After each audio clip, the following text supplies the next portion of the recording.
seemed to spot what she was looking for, and rushed into the sunlight.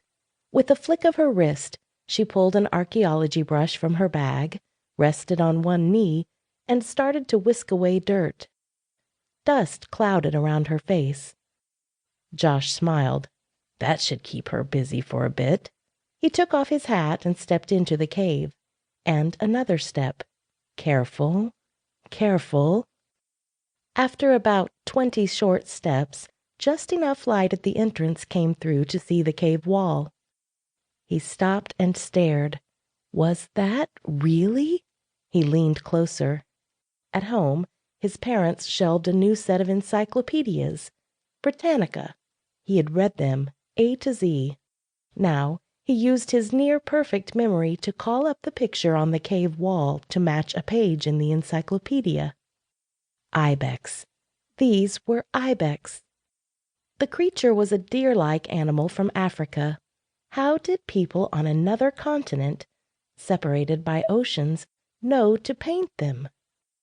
He lifted the camera to take a picture. Click. "You fiends!" Abby's voice shot through the cave. Josh looked toward the entrance and didn't see Abby. He rushed toward the light and paused just inside the shadow. 4 men stood in a semicircle, like a quarter moon, with Abby in the center. She faced them, hands on her hips, and she was giving them a piece of her mind. The men wore strange clothes for the desert. Black hats, black business suits and ties, and polished black shoes.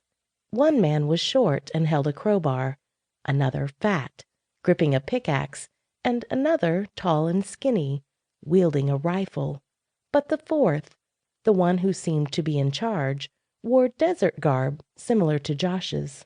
He wore an expensive Stetson with a leopard skin band, like a big game hunter might wear to a party. Braided string dangled around his neck, holding the hat in place. The man's hair was nearly white, blonde really, and dropped under his hat and nearly fell into his eyes. "Get to it," the blond man said. The 3 men in suits turned their attention to the tracks.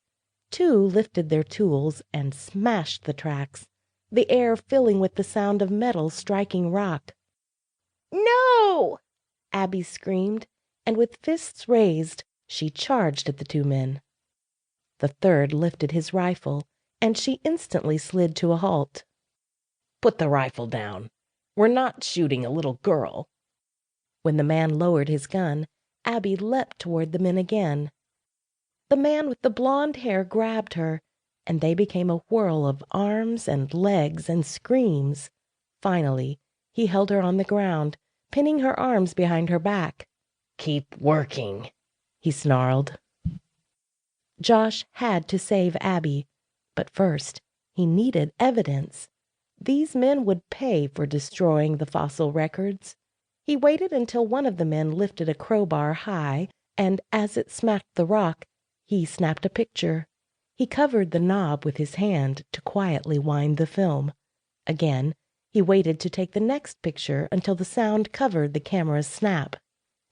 And another picture. And another. Click. The 4 men looked up. He had carelessly taken the shot between their strikes. "Hey, he's got a camera." The blond man pointed at Josh. "Get him." Abby struggled from the man's arms, shot out of his grip, and sprinted along the canyon bottom. The man with the rifle fired at her, the gunfire echoing against the walls and through Josh. His control vanished, and he raced after Abby. The blond man shouted, "We don't shoot kids. Get after them. They've got pictures of us." Clutching the camera to his chest, Josh tore after Abby, and they sprinted down the canyon. Was it 1 minute of running? 10?